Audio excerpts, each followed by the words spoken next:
You are 7. Your grandmother sends a birthday card. Inside is a $20 bill folded twice. You hold it with both hands. You have never held a $20 bill. You put it in your jeans pocket and walk around the rest of the day with your hand on it. That night, you make a list of everything you are going to buy. The list is 2 pages long. You fall asleep with the pen in your hand. That was rich. You are 10. A kid in your class named Tyler has a PlayStation. You have a Game Boy. Tyler's PlayStation sits in a living room with a large TV and carpet that doesn't have any stains. Tyler's dad comes home from work one afternoon and doesn't notice either of you are there. Tyler doesn't look up. You notice that too. You ask your mother for a PlayStation. She says maybe Christmas. It is March. Christmas is 9 months away. 9 months is longer than you have ever waited for anything. You don't get the PlayStation. You get a game you already have and a sweater. You put the sweater in the back of your closet. You are not Tyler. You are not rich. This is the first time you understand that rich is something other people are. You are 14. A girl in your English class wears Air Force Ones, all white, every Monday. You have Payless sneakers your mother bought in the wrong size. They are a size too big so you can grow into them. You have not grown into them. The girl with the Air Force Ones does not speak to you. She doesn't not speak to you because of the shoes. She doesn't speak to you because she doesn't notice you. This is somehow worse. You ask your mother for Air Force Ones. She asks how much. You tell her. She is quiet for 3 seconds. She says, for shoes. You say yes. She says no. You say everyone has them. She says then you don't need them. This is the second time you understand that rich is something other people are. Now you are starting to feel it. You are 16, you get a job at a sandwich shop 3 blocks from your school. You work Friday nights and Saturday mornings. You smell like bread and onions for 2 days after every shift.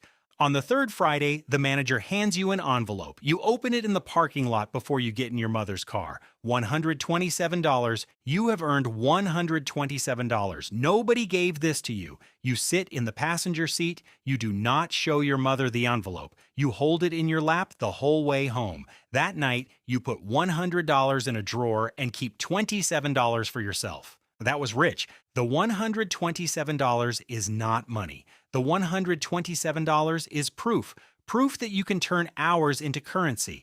This is the first time you understand that rich might be something you can become.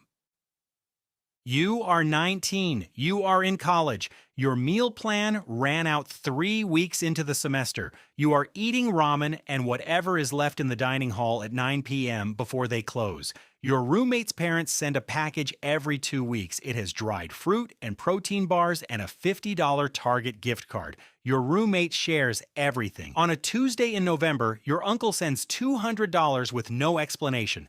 Just $200 in an envelope. You go to the grocery store. You buy a real dinner, pasta, garlic, a chicken breast, a jar of sauce. You cook it on a hot plate that is technically not allowed in the dorm. You sit on your bed and you eat it out of the pan because you do not own a bowl. That was rich. You are surviving. You do not know it yet, but surviving is teaching you something that the girl with the Air Force Ones and Tyler with the PlayStation will spend years trying to learn. You are 22, graduation. A company offers you $38,000 a year. You tell your parents. Your mother tears up. Your father shakes your hand and holds it too long. You move into an apartment with one other person. Your half of the rent is $550. You buy a used couch from Facebook Marketplace. It smells faintly of dog. You do not own a dog. You put a blanket over it. Your first full paycheck is $1,340 after taxes. You sit at your kitchen table and look at it. Then you look at your half-empty refrigerator, then back at the check, then at the refrigerator. You go to the grocery store. You buy whatever you want. You buy the good coffee. You do not look at prices. That was rich. Your reference point is ramen, hot plates, borrowed protein bars. Against that baseline, $1,340 is a fortune. You're 25. You have been at the company for 3 years. You got 2 raises. You are making $51,000. Your apartment is better now. The couch is new. You buy the good coffee without thinking about it. A friend named Daniel gets promoted at his company. Daniel is now making $85,000. Daniel says it casually, the way people say things they want you to hear. You laugh and say congratulations. You mean it, mostly. You drive home at 11 p.m. You sit in your car for 4 minutes before going inside. $51,000 felt like enough this morning. It does not feel like enough right now. Nothing changed. The number is the same. The apartment is the same. The coffee is the same. The only thing that changed is that you now know what Daniel makes. You're 28. You are making $64,000. You have moved to a new city for a better job.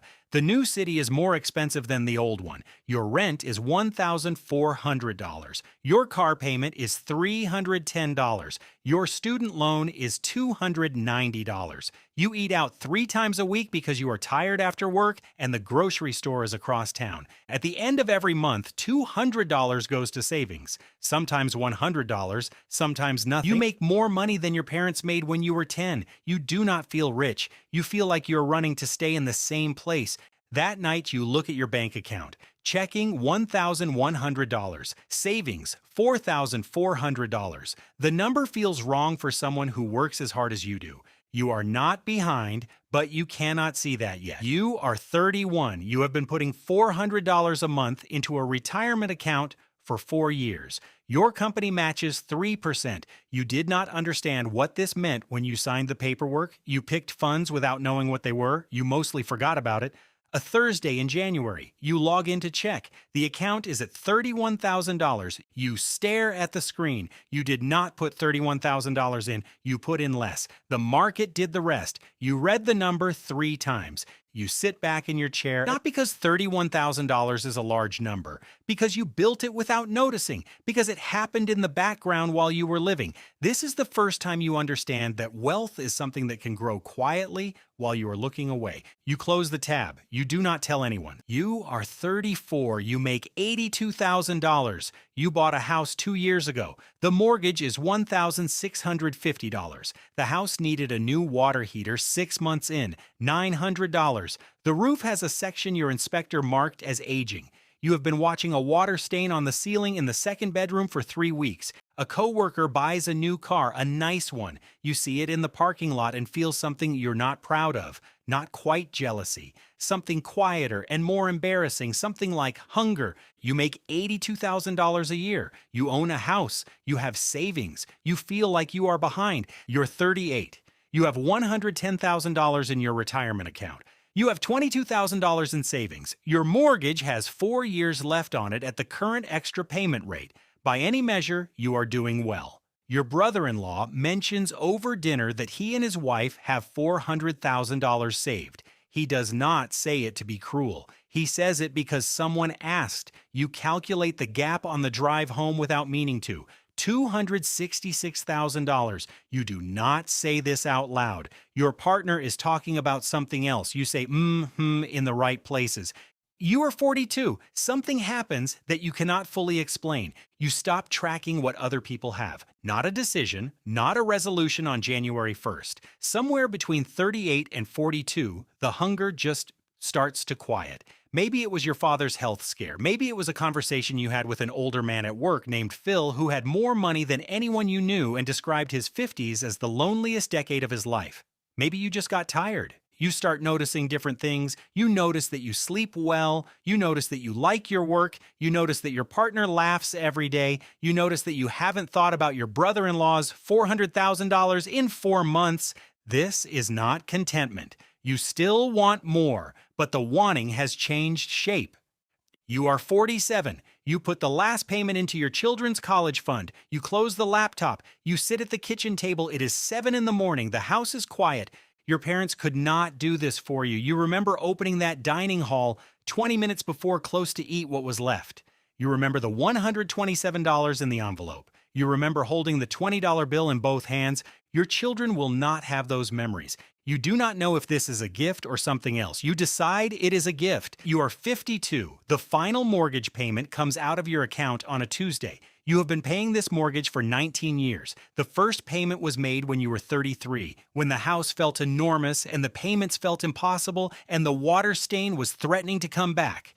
The account confirmation email arrives at 9:17 a.m. You read it twice. You forward it to your partner with no subject line. They respond with 3 words. They know. For the first time in 19 years, nothing is owed on the house you live in. The house is yours. The space you sleep in is yours. Nobody can call and take this. You open your retirement account on a Thursday afternoon with no particular reason, just a reflex. The number is $847,000.